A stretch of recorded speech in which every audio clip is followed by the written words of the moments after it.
Good evening, everyone, and welcome back to another edition of the Android News Byte.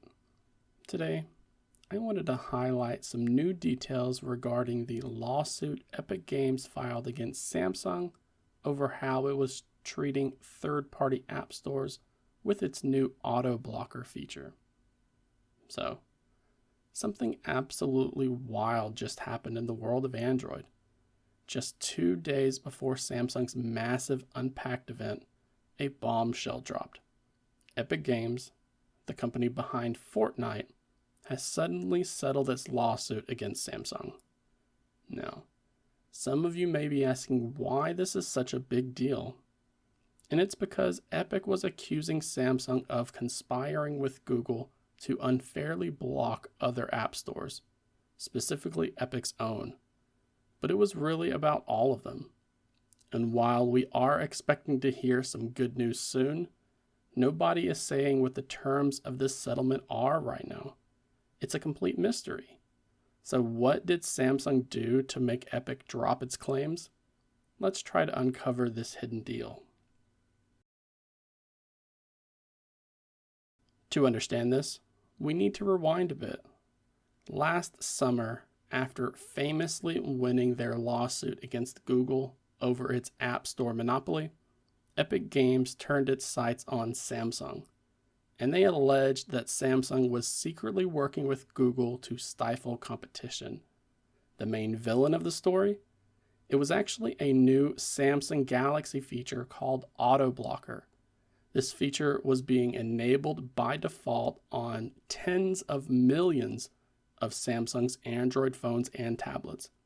And this resulted in automatically preventing users from easily installing apps from outside the Samsung Galaxy App Store and Google's Play Store. Epic argued that this was a deliberate barrier, making it incredibly difficult for other app stores, like Epic's own, to compete on a level playing field. Imagine having to go through 21 separate steps just to install an app that was not from one of those main stores. That's what Epic claimed was happening, and they actually showed the screenshots to prove it. So, fast forward to just a couple of days ago, with Samsung Unpacked, their massive new phone announcement event just around the corner, Epic suddenly announced that they have dropped all of their claims against Samsung. They've actually reached a settlement. But here's the part that's truly baffling. Epic is providing absolutely no details. No financial terms, no specific promises, nothing. It's a black box settlement right before Samsung's biggest reveal of the year. Our only real hint comes from Epic Games CEO Tim Sweeney himself, who posted on X saying, quote, "We are dismissing our court case against Samsung following the parties' discussions. We are grateful that Samsung will address Epic's concerns." End quote. Address Epic's concerns. That's it? We know what those concerns are, but as of right now, we have no idea how they will be addressed. For anyone who wants to speculate, last year, Tim Sweeney explicitly outlined what he wanted. He either wanted Samsung to disable Auto Blocker by default, which would end up making it opt-in rather than opt-out, or they create an honest whitelisting process that genuinely allows legitimate third-party apps through. When Epic was asked directly if Samsung had agreed to either of these things, their response was, quote, "Nothing more to share beyond the filing," end quote, as well as the subsequent post on X. Even Samsung hasn't commented yet. The silence is deafening, and it only fuels the speculation. This timing is just too perfect to ignore. With new Galaxy phones hitting shelves in a matter of days, I can't help but wonder when we will learn more about this situation.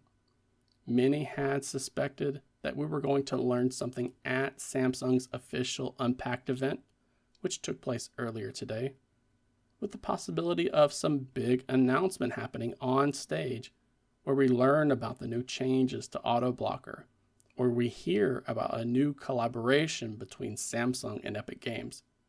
But it seems as if Samsung is not willing to share those details at this time. And it's possible that we won't hear anything else about this until the stable build of One UI 8 is launched. It's unlikely that we will learn about a special deal between these two companies either, because Sweeney has repeatedly stated that he fights these lawsuits on behalf of all developers, not just his own store. And he's actually come out and officially said so when he told the press that he would not accept special treatment for the Epic Games Store when it came to this specific lawsuit, saying that he feels that it would be selling out all developers. So whatever Samsung agreed to, it should theoretically benefit the broader Android ecosystem for side-loading apps. And let's not forget, while the battle with Samsung is over, Epic's main antitrust lawsuit against Google is still very much alive. Even though Epic won a unanimous jury verdict against Google, that decision is currently on appeal. So the fight for App Store freedom on Android definitely continues, just with one less battlefront. So what do you think happened behind closed doors? Did Samsung make a massive concession to avoid bad press just before their big launch? Or is this a subtle shift that will quietly change how apps can be installed on your next Galaxy phone? Honestly, we're left with more questions than answers here. But one thing is clear. Epic Games and Samsung have struck a deal, and its true implications will continue to be a mystery for now. But I want to hear what your best guess is. What do you think Samsung agreed to? Let me know your theories and predictions in the comment section below. And if you find these behind-the-scenes Android battles as fascinating as I do, then please hit that like button to help the channel spread the word. Just don't forget to subscribe for all the breaking Android news here.